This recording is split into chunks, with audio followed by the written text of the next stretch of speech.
Brittney, first and foremost, I appreciate your time. Thanks for having me. Like, it's real. This is real. This is a conversation that I'm very excited to have because you and I are both Olympic horizontal jumpers. Yes. And we know how criminally undercovered the horizontal jumps is. Yes, we do. Right? But even among us both being Olympians in the horizontal jumps, I'm obviously sitting across from the long jump beast in the flesh herself. I think Brittney's accolades speak for themselves. How many world championships is it? 1, 2, 3, no, 8 world championships. Yes. Is it 3 Olympic medals? 3 Olympic, that's it. One of them gold. One of them gold. Oh, but just outside the medals at your first Olympics, because let's just put that on top of there too. Obviously one of the greatest long jumpers, most decorated long jumpers of all time. But you also may not have known, if you watch college track and field, she also picked up 2 SEC titles in the triple jump. Just to make sure y'all know who we're talking about right here. The conversation I wanted to have with you today is, we spoke a little bit over the phone the other week, and we talked about, just the commonalities we have as jumpers, the commonalities we have from our upbringing. I had no real strict itinerary. I just kind of wanted to get in front of you, get it on camera, because I feel like what we talk about as jumpers at this level is so valuable for the youth. Right. And when we talk about the youth, both you and I tend to be very passionate in what we do and how we give back. Exactly. So I'm actually going to give you a chance to speak and let everybody know on camera, like, what it is that you're doing at your high school, the progress you've been having, the things we were just talking about you celebrating last week. Let everybody know. Yeah. So right now, as soon as I retired, I took a year off and decided I wanted to give back. And my way of giving back that I know best is to pour into the youth and go be a high school coach. So I went back to where I was raised at. And so now I'm the track and field coach for Gulfport High School. This is my 2nd year, just finished it up. We had state championships last week. Ended up, my long jumper got first in the long and the triple jump. One of my girls got 2nd in the 400, and then my 9th grader got 3rd in the hurdle. So it's been fun. It's been different because, you started from a level that they don't really know too much about track. My track squad is mainly consists of basketball, football, soccer, softball. Like, I have all types of sports on my team. So it's just cool for us all as a school to see us all on one team, and we, just trying to get these kids better for their first sport. I already know track and field is not their first love. It wasn't my first love when I was in high school. So for them, it's just me trying to help them evolve in what they really want to succeed in, and that's their first sport. So I'm just out there and enjoying it, and I'm just pouring into them. That's all I'm gonna do. See, that's what it's about, man. I know that sounds so cheap. It sounds cliche, but at the same time, with all the things that we accomplish, what does it matter if what we're doing is not, if our legacy dies with us? What is the point of it all? Going to what you just mentioned about everybody having, a background, you want your athletes to be prepared for their first sport, and you also touched on how your first sport was not track either. So let's walk down that path, man. Let's walk down that path of how you were actually a standout basketball athlete. And if I remember correctly, you went to junior college for basketball scholarship? So I played basketball since I was little. And I kind of thought that's where it would lead me anyway. I did end up going to a junior college, but I did had some grade issues, which is what led me to go to a community college. But I originally signed to University of Mississippi for track and field straight out of high school. Ended up going there after I chose basketball for community college. But I use track and field as a way to me get into shape in basketball. So that's kind of what my athletes do now. It's cool, but my whole mindset, my whole mind frame was, I'm going to WNBA. I'm going to WNBA. It ain't happened. I ended up going to community college and had an unfortunate situation to where we got some kids got in trouble, and we went to our regional meet, and we only had 7.5 athletes. And I say half because one of the girls' ankle was hurt, so she wasn't really, wasn't useful on the court. We got blown out. I called my mom crying, and she gave me like the best advice I could never think of. And she was like, if you want to continue relying on other people, go with basketball. You want to rely on yourself, go with track and field. So I called Ole Miss up. That scholarship offer still in stand? Yep. I went to Ole Miss and been thriving, focusing on myself that way. feel like we gotta put some poetry stats in. No, man, that's real. That's so real. I had a similar story. Like in high school, I was actually playing football and I was getting no play time. And my mom said something similar that, like, she didn't really know much about track, but she was like, you can come home complaining about football every day, but track and field, you already said you love it. Mm-hmm. So understand that if you do decide to quit the football team, it's going to be okay because you're disappointed, you're not happy. But if you also go away from as being a quitter, you're going to have to live knowing you quit. Exactly. And then who wants to know that they quit? So taking that back to track and field, in a sport where everything we do is individual. So you mentioned everything, your mom said that track and field is an individual sport. Mm-hmm.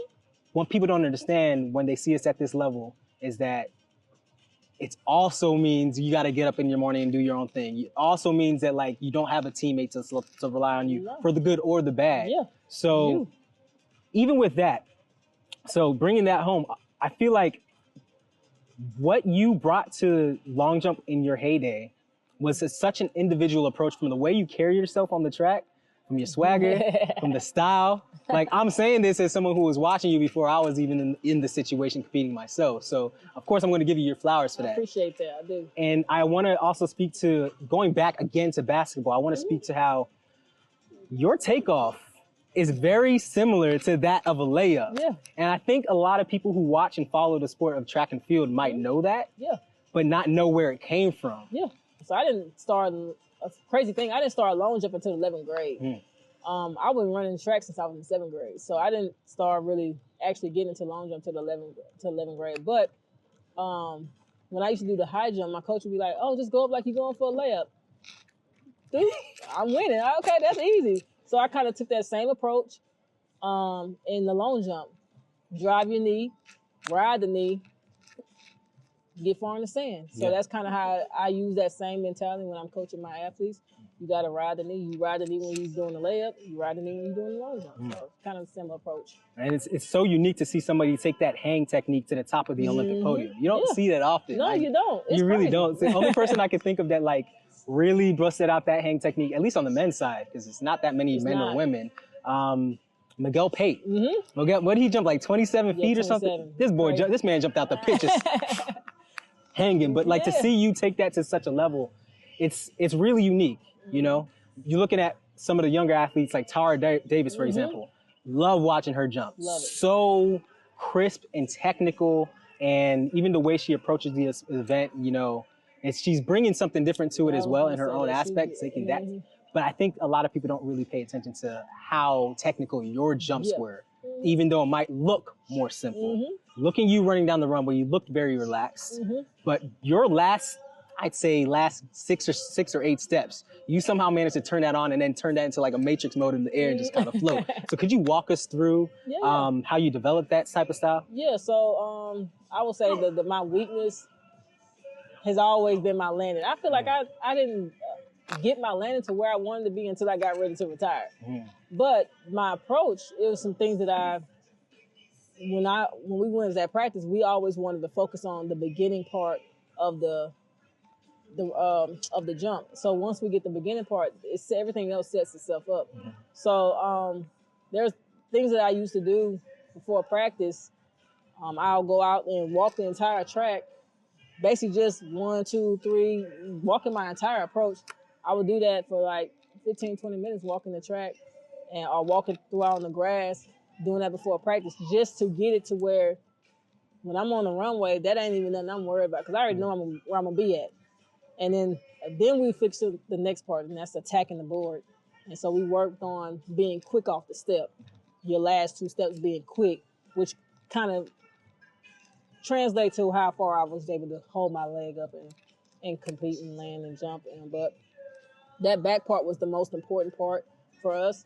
I fouled a lot, but I kind of figured it out towards that's part of my landing. I kind of figured it out towards the end of my career, what I needed to do. And that was like the last 2 or 3 years of my career is when I started walking the track. I started doing the mental part of the approach. And once I started doing the mental work, everything started clicking, which led me to be able to be more consistent and more better at my attempts.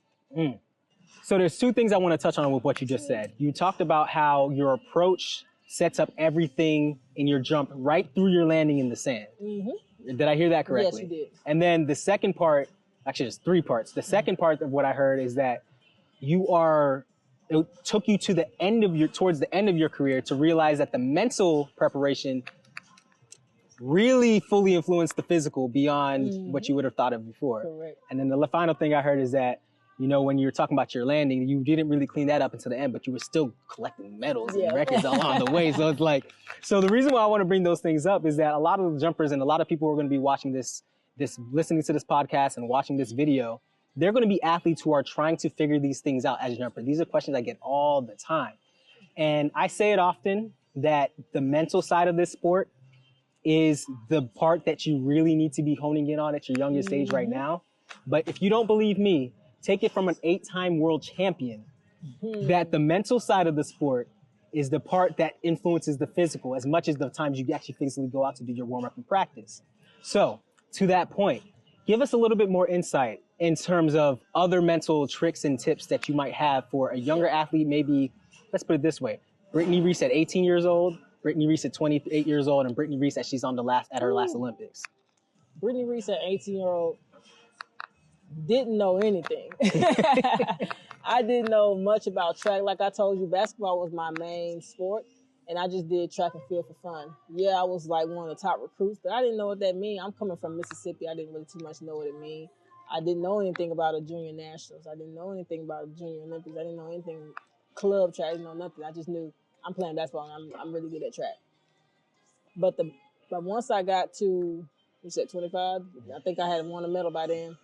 I had to learn to be in the sport and take care of my body in the sport by the age of 25. I knew if I wanted to be successful and leave a legacy in the sport, I was definitely going to have to. I wasn't in the mental spot yet.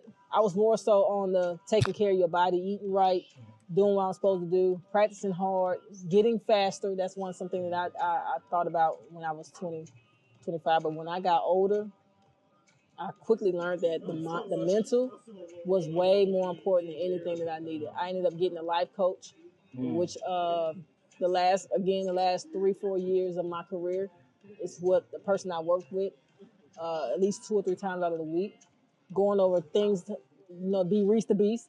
So we was working on ways to figure out how to unleash the beast, and at every meet, well, not at major competitions, just at every meet, and being comfortable of doing that.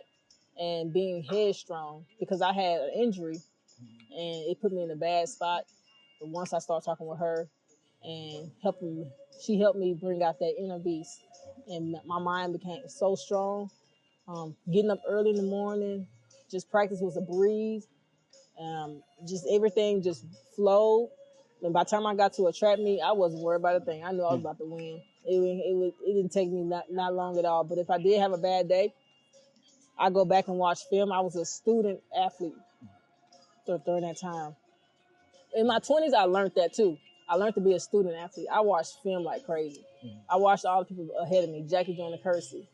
I watched all those athletes before me, and started seeking advice. I actually was, Jackie Joyner was like a mentor to me around that time. I call her up. What you think about this?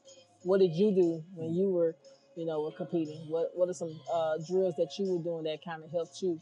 So that kind of helped me boost my career up. And so by the time I got to my 30s, I was headstrong, mental game was strong, physically strong. I think I was in my best at 20 when I won in 2012, the best shape I've ever been in my life. And I think I had kind of figured out what it takes to be an elite athlete around that time. Hope y'all are taking notes. Become a student of the sport. Yes. Be a student athlete. Yes. You have to be a student. Notice she didn't say athlete student. Oh, no. It's the student athlete. If we're able to learn how to utilize our mind to actually learn about our sports inside and out, that's how you're saying that's what played right into your success. Played right into it. Because not only were you successful, but you were dominant. That's what I want to really drive home. You don't win 8 world championships across indoors and outdoors. Because by the way, back then, there was, obviously COVID moved things around where there was world championships after world championships. But to when world championships typically in your era were coming around every other year and you still managed to keep winning, it says a lot that you're really able to like, you know, find that within yourself to be that headstrong. Definitely wasn't easy. Definitely by far wasn't easy. Being on top is always hard. Everybody gunning for you. I got the looks. I know the competitors didn't like me at times. But you know, I wanted to win. I hate losing. And I wanted to win. And the best thing I knew was to study my sport. And I studied my competition like crazy. I knew what they could do. I knew if I was to go out and jump 7 meters here, competition over. Because everybody else don't have the mindset. They'll start pressing. They'll start trying too hard. And I'm relaxed. I'm cool. I'm like, I jumped my 7. So let me see what you got. And if they jump 7, all right, now I got to take it a step further. So what would you give a tip to one of the people who might be watching this? Well, again, maybe it's a younger Brittney or it's one of the many people who are going to come across this video later. What would you give them as a tip in terms of developing that level of mental fortitude? How did you figure that out for yourself? I think the thing is studying, going out and doing the mental work for as like mentally preparing yourself for the event that you're doing. See yourself in it. You don't got to actually be in blocks. If you're a sprinter, you don't have to be in blocks.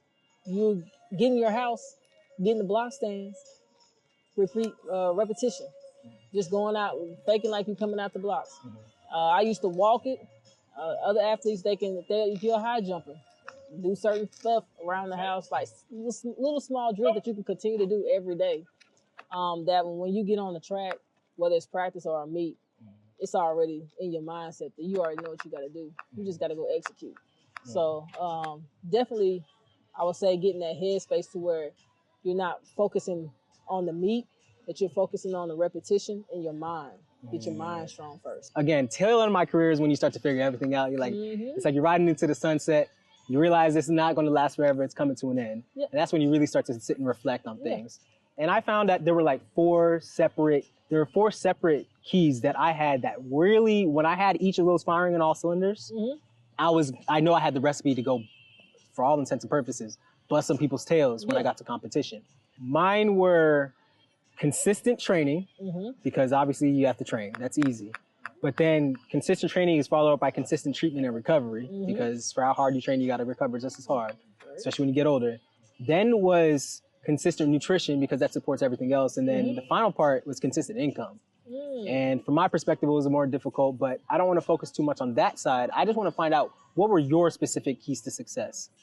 For me, the training part, the consistent training, the focus, being focused, that was how I prepared myself to the meet, getting to the meet.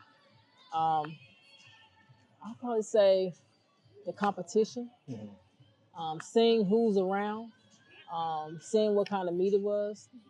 That's probably my part of that. And then just executing, going out and executing. That's good. That's good. So what was your favorite competition? What was the most exciting competition that comes to mind as I ask that question? Ooh. I have to say that when I won the Olympics, walk us through that. Walk us through that. Walk us through the point where you stepped out of the sand and you knew it was the jump. I think I had 2 good jumps on that meet. But my last attempt, the jump before that is before I won. I knew it was coming because I think the competitor before me jumped something dumb, something 7 meters something. I was like, you know what?